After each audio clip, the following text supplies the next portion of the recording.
ایک اور سوال، ایک مماتی ہیں، انہوں نے مجھ سے ایک سوال پوچھا اگلے دن.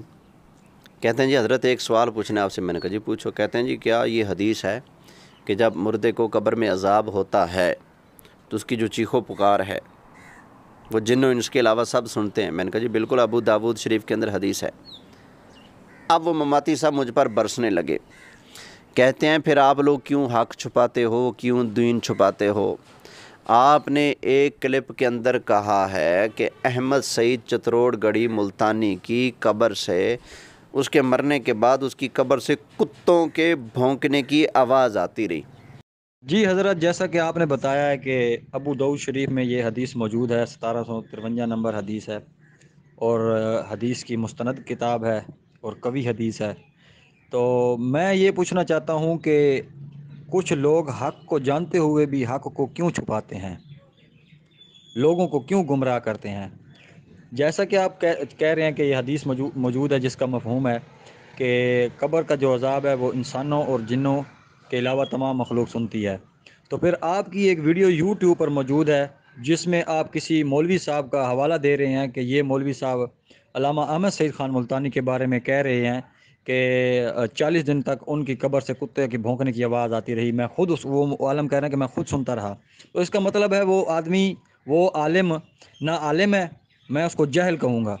اور دوسری بات کہ پھر حدیث کے مطابق نہ وہ انسان ہے اور نہ وہ جن ہے، پھر یا وہ کتا ہے خود یا پھر وہ خنزیر ہے. اگر یا پھر وہ حدیث کا انکاری ہے، یا اگر حدیث کا انکار نہیں کرتا تو پھر یا وہ کتا ہے یا وہ خنزیر ہے. تو حق کو جانتے ہوئے بھی حق کو آپ لوگ کیوں چھپاتے ہیں؟ آپ نے اپنی اس بات کی تردید کرنی ہے اور اس ویڈیو کو ڈیلیٹ کرنا ہے اور لوگوں کو حق بات بتانی ہے کہ حدیث کی ابو داؤد شریف میں یہ حدیث موجود ہے کہ قبر کا عذاب نہ انسان سن سکتا ہے نہ جن سن سکتے ہیں. تو اس عالم نے بھی جھوٹ بولا ہے. آپ اس عالم کی تردید کریں گے کہ اس عالم نے جھوٹ بولا ہے، آپ ایک ویڈیو بنائیں گے. تو کہتا ہے پھر حدیث میں تو آیا کہ جنوں اور انسانوں کے علاوہ جو باقی مخلوقات ہیں وہ قبر والے کا عذاب سنتے اور دیکھتے ہیں. تو آپ نے یہ دعویٰ کر لیا کہ اندر سے چیخیں آتی رہی ہیں، کتوں کے بھونکنے کی آوازیں آتی رہی ہیں. اچھا جی جناب والا، بے شک روایت ہے، لیکن کیا یہ روایت صحیح ہے؟ نمبر ایک.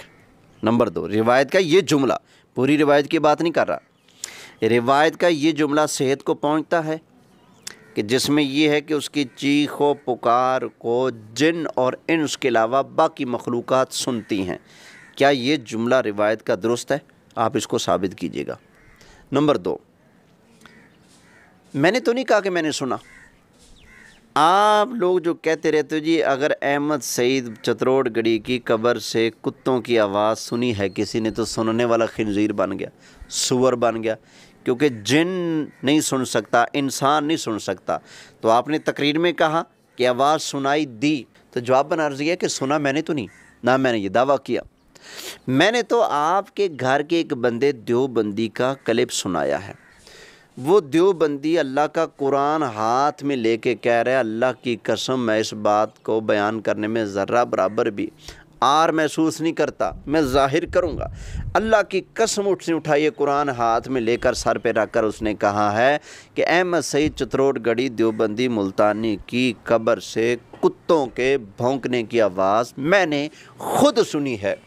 ایک دیوبندی مر گیا، اس کی قبر سے کتوں کی آواز آ رہی ہے، دوسرا دیوبندی سن رہا ہے اور وہ قرآن کی قسم دے کر یہ مسئلہ لوگوں کے سامنے بیان کر رہا ہے. اب آپ بتائیں، میرے سامنے کوئی دیوبندی آ کر، آپ کے سامنے کوئی دیوبندی آ کر اللہ کا قرآن سر پہ رکھ کر اللہ کے قرآن کی قسم اٹھا کر بیان کرے تو آپ اعتبار کریں گے یا نہیں کریں گے؟ بندہ بھی آپ کے گھر کا ہے. تو میں نے تو اعتبار کر لیا آپ کے گھر کا بندہ ہے. اگر آپ کہتے ہیں سننے والا سور ہے تو پھر اس کا مطلب یہ نکلا کہ جس کو کٹ پڑ رہی ہے قبر میں کتوں کی طرف بھونک رہا ہے وہ بھی دیوبندی، اور جو سن رہا ہے آپ کے نزدیک وہ سننے والا سور ہے تو وہ میں تو نہیں نا، میں نے تو نہیں سنی، میں نے تو اس کا کلپ پیش کیا ہے. اس کا مطلب دیوبندی مر جائے تو بھی عذاب کے اندر، جب زندہ ہے پھر بھی آپ کے بقول سور ہے، انسان نہیں ہے، کیونکہ وہ دیوبندی کہتا ہے کہ میں نے اس کے اندر سے کتوں کے بھونکنے کی آواز سنی، قرآن اٹھا کر اس نے کہا۔ اور آپ کا فتویٰ یہ ہے جو یہ دعویٰ کرے کہ قبر کے اندر سے کتوں کے بھونکنے کی آواز سنی ہے، وہ انسان نہیں، وہ بندر ہے، وہ سور ہے۔ اس کا مطلب زندہ دیوبندی آپ کے بقول، میں نہیں کہہ رہا، وہ سور بنے جو مر چکے ہیں، وہ عذاب قبر کے اندر مبتلا ہیں۔ تو ایسے کرتوت، ایسے گندے عقیدے کیوں رکھتے ہو جس کی وجہ سے دنیا کے اندر تم سور اور بندر کہلاؤ اور مرنے کے بعد قبر کے اندر تمہیں چھتر پڑیں؟ لہذا تمہارے لیے بہتر ہے آج توبہ کر لو اور نبی کریم علیہ السلام کی بارگاہ کی جو تم نے گستاخیاں کی ہیں اس سے باز آ جاؤ، آج لے ان کی پناہ، آج مدد مانگ ان سے، پھر نہ مانیں گے قیامت میں اگر مان گیا۔